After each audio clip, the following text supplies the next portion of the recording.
Go to any public space today, a train station, a restaurant, a park, a gathering that 10 years ago would have been alive with noise and warmth and people actually being with each other. Stand there. Look around. The bodies are present. The people are not. Everyone is near each other. Almost nobody is with each other. They are sealed behind screens, locked inside something invisible, physically close, and humanly nowhere. A room full of people in which no one is actually in the room. Try something. Say hello to someone as they pass. Watch what happens. Most of them will look at you the way you would look at someone speaking a language you have never heard. Confusion, suspicion, a slight shift away from you, then back to the screen. You smiled at a stranger and they treated it like a disruption, and a simple greeting. The most basic act of human acknowledgement has become a strange thing to do. Now pay attention to what happens when people do interact. Watch how short the fuse has become. A cart blocks someone's path in a grocery store for 3 seconds and the reaction is profanity. A driver hesitates at a green light and the horn comes before the second is over. Someone asks a question at the wrong moment and the response carries a hostility that the situation never called for. Patience, the ordinary, unremarkable kind that used to govern how strangers moved around each other, has evaporated. In its place is something harder, shorter, meaner, an entitlement so strong that people do not even notice they are wearing it. And here is what is strange. When someone does something decent, holds a door, says thank you, looks another person in the eye and means it, the reaction is not normal appreciation. It is surprise, genuine surprise, as though basic human decency has become unusual enough to be remarkable. Think about what that means. We have reached a point where ordinary kindness startles people. But beneath the rudeness and the short tempers, there is something quieter happening. Something that most people feel but cannot describe.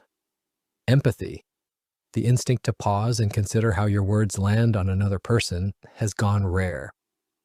People are no longer listening in conversations. They are waiting, or they are on their phones, or they are simply somewhere else behind their eyes while their mouth keeps moving.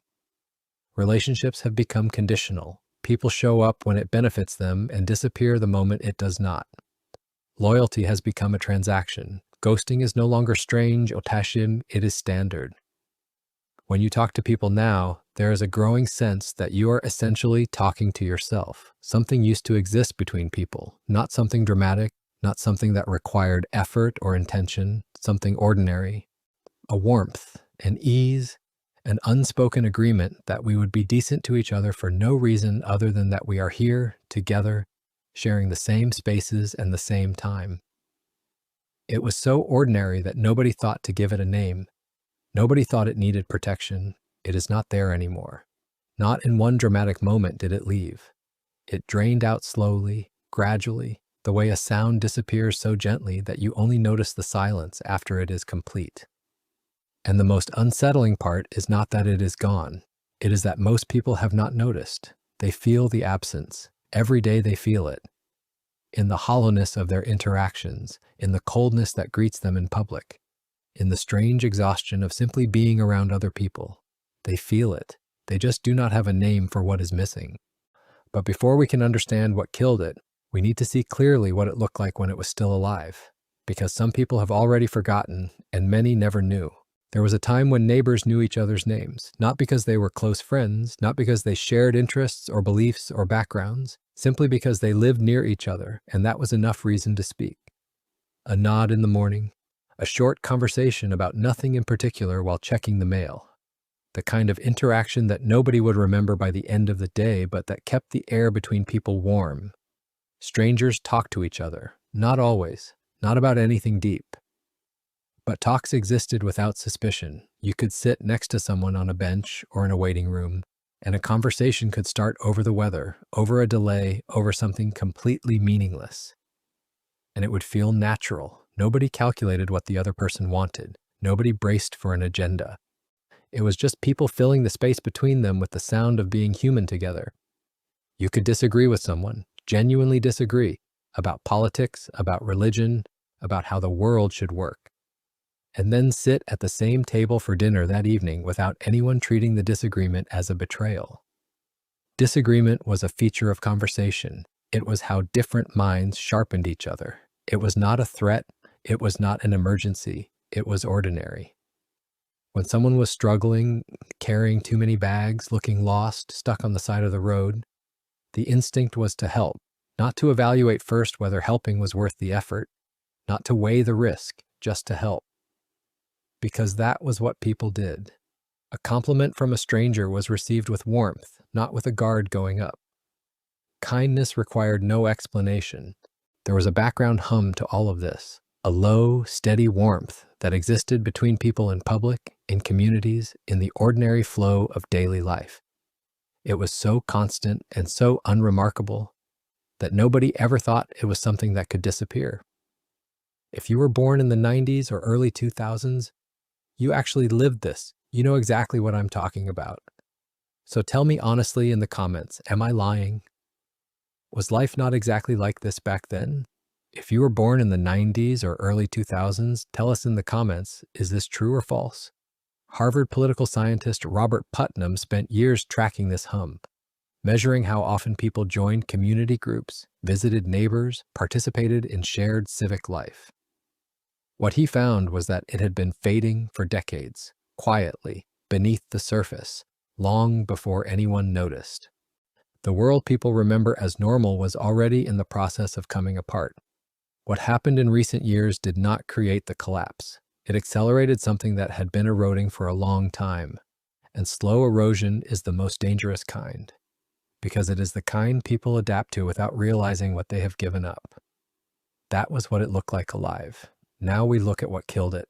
Most people stop the conversation here. They see the rudeness. They feel the coldness. They notice the entitlement, the short fuses, the aggression that erupts over nothing. And they call it the problem. People have become rude. People have become selfish. People have lost their manners. That is the surface. And the surface is real. But it is also where almost every conversation about this stops. It lists the symptoms and moves on.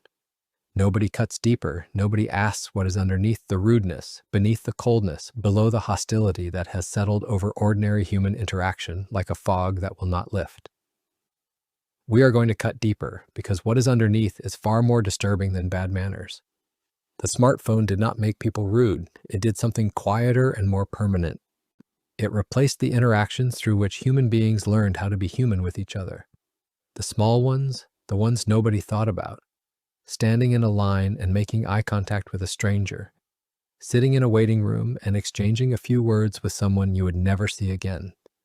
Tolerating an awkward silence in a conversation and staying in it until something real emerged. These were not social luxuries. They were the repetitions through which the brain developed its capacity to feel what another person was feeling. MIT psychologist Sherry Turkle spent decades studying this. What she found is precise and deeply unsettling. Empathy, the ability to sense what someone else is experiencing, is not a character trait you either have or you do not. It is a skill, and like any skill, it is built through practice. Our face-to-face conversation, and the kind that involves eye contact, pauses, emotional attunement, the discomfort of not knowing exactly what to say, is the primary engine through which that skill develops. When those conversations are replaced by screen-mediated interaction that requires no vulnerability, no tolerance of discomfort, no risk of rejection, the engine stops running. The capacity does not hold steady. It weakens, measurably, generationally. People did not choose to become cold. They are losing the ability to be warm. And that distinction changes everything, because a choice can be reversed in a moment. A lost capacity has to be rebuilt from nothing, and most people do not even know it has been lost. But the screen did not just replace real interaction. It trained people in a different kind of interaction entirely. The algorithm that governs what billions of people see every day does not reward depth or patience or kindness. It rewards reactivity, outrage, conflict, drama. Because those things generate engagement, and engagement generates profit. So every day, quietly, relentlessly, billions of people are being trained to be more reactive, more divisive, and more emotionally shallow, not by a teacher, not by a philosophy, by a machine that learned what keeps eyes on screens and optimized for nothing else. People are not developing who they are through lived experience anymore. They are absorbing it through content. And a self that was assembled from algorithmic consumption has the shape of a person without the depth of one. That is the second layer. Beneath it, there is a third, something cracked around 2020 that has not healed. The COVID-19 pandemic forced people into isolation and then normalized it. But the deeper damage was not the isolation itself. It was what the pressure revealed about people. How quickly neighbors turned on each other, how fast communities fractured, how willing people were to report, to shame, to distrust the people they had lived beside for years. And that revelation broke something in the social contract. The unwritten agreement that we would extend basic decency to each other, that we would assume good faith, that we would tolerate difference without treating it as a threat. The French sociologist Émile Durkheim had a word for what happens when those agreements dissolve. He called it anomie, a state where the shared rules that once governed how people behave toward each other have quietly disappeared, leaving nothing in their place. People are not being rude because they decided to abandon decency. They are navigating a social world in which the old map has been erased and no new one has been drawn. The chaos, the hostility, the suspicion that now saturates ordinary interaction. It is the sound of a society operating without a shared understanding of how to treat each other. And trust, once broken at this depth, does not come back easily.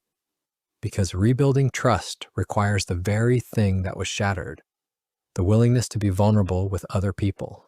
When that willingness is gone, our repair cannot even begin. But there is something deeper still, beneath the rewiring, beneath the fracture, beneath all of it. The anger, it is everywhere, in traffic, in grocery stores, in comment sections, in relationships, in the faces of strangers who react to nothing with a force that belongs to something enormous. Most people assume the anger is about whatever triggered it. The slow driver, the wrong word, the minor inconvenience. It is not. The triggers are just the nearest exit for something that has been building with no way out. What is actually building is grief. Grief for something lost that nobody has given a name to and nobody has given permission to mourn. People can feel that something fundamental about life has shifted, that they are surrounded by people and understood by none of them, or that the world has become loud and fast and relentless and strangely empty at the same time. But they cannot point to the loss. They cannot hold it up and say, "This is what I am missing." And grief that has no name and no outlet does not sit quietly. It turns, it hardens, it becomes rage, constant, directionless, disproportionate. The anger that people aim at each other every day is, most of the time, not about each other at all. It is the sound of millions of people mourning something they cannot identify. And alongside that grief, a paradox that Nassim Taleb would have recognized immediately. People have become simultaneously more fragile and less empathetic, more easily wounded by the smallest friction and less capable of seeing the wound they leave in others. Not because life has been too hard on them, because the culture systematically removed the very experiences, discomfort, disagreement, rejection, failure, that would have built the resilience to handle being human alongside other humans. The tolerance was never developed, so now people shatter at what should be ordinary. They escalate what should be minor. They treat a difference of opinion as an emergency, because their sense of who they are has become so brittle that any challenge feels like an attack on the whole structure. This is what is underneath the surface. A population that is neurologically rewired, socially fractured, emotionally unequipped, and quietly grieving, and does not have the language, the tools, or the shared understanding to do anything about it. And that diagnosis, as heavy as it is not the terrifying part. The terrifying part is what comes next. But before we get there, I want to hear from you because everyone watching this has felt this shift. You have seen it in the people around you, in strangers, everywhere. Something has changed in people and we all know it. So tell me, what do you think is the real cause of this? This coldness, this disconnection, the way people have become harder, more toxic, less human. What do you think did this to us? The terrifying part is not that people have become colder. It is not that empathy is declining. It is not that trust has fractured or that the old rules of decency have dissolved without replacement. The terrifying part is that we are getting used to it. The coldness is settling in as the new normal. the hollowness in conversations, the suspicion toward strangers, the transactional quality of relationships. These things are no longer shocking to most people. They are just how things are now. The absence that 10 years ago would have felt alarming has become the baseline. Not because anyone decided to accept it, but because when you live inside something long enough, you stop noticing it the way you stop noticing the hum of a refrigerator. It becomes the room you live in, and you forget there was ever a different room. And there is a cost to this adaptation that almost nobody is talking about. The people who still carry warmth, the ones who still hold doors, who still say hello to strangers knowing most will look away, who still listen when someone talks instead of waiting for their turn, who still extend kindness with no expectation of anything coming back. Those people are exhausting themselves. They keep reaching into a world that takes and returns nothing. They keep offering warmth and getting met with coldness, indifference, sometimes outright suspicion. And slowly, quietly, even they are beginning to pull back. Not because they stopped caring, because caring in a world that does not care back has a cost that eventually becomes too heavy to carry alone. And when the warm ones go quiet, when the last people who are still holding the fabric together decide they cannot keep holding it, then there is nothing left. The thing does not just weaken further, it disappears completely, so completely that the generation growing up right now will never know it existed. They will grow up inside the coldness and believe the coldness is normal. They will think that transactional relationships are simply how people work. That suspicion toward a kind stranger is reasonable. That the hollow feeling in every interaction is just what being alive feels like. They will not know that what they are living inside is not the way things are supposed to be. They will not miss what was lost because they will have no memory that it was ever there.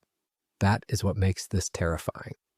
Not that something precious is dying, but that the death is becoming invisible. That the absence is being absorbed into normality so quietly that soon there will be no one left who remembers what was there before. And an absence that no one remembers is an absence that no one will ever try to restore. But the thing is not dead yet, it is close. It is damaged in ways that will take a long time to repair, if they can be repaired at all. But it is not gone, not completely, not yet. A woman comes out of a grocery store into a downpour nobody expected. Everyone is standing around, stranded, waiting for the rain to ease. A stranger walks up with an umbrella, offers to walk her to her car, carries her groceries, hands them to her, and disappears into the rain with nothing but a blessing. No audience, no camera, no reason except the old. The stubborn instinct that this is what people do for each other. Someone somewhere looks around at what is happening and makes a decision. 5 conversations with strangers every day. Not because someone told him to, because he can see the warmth leaving and he has decided at 17 that he is not going to let it go without a fight. Another holds a door open. Nobody says thank you. They hold it open again the next day and the next, because they have made a quiet, private decision that this small act is their responsibility to keep alive. Whether anyone notices or not, whether anyone reciprocates or not, whether the world deserves it or not. These are not feel-good stories. They are life support. Small, stubborn, unrewarded acts of genuine human warmth being performed by people who can see exactly what is disappearing and have chosen quietly to keep carrying it anyway. The thing on the table is still breathing, but only because of them.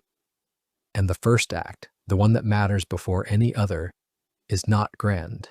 It is not a movement or a mission or a manifesto. It is simply this: refusing to go numb, refusing to accept the coldness as the way things are, refusing to let something this important die in silence while everyone looks down at their screens.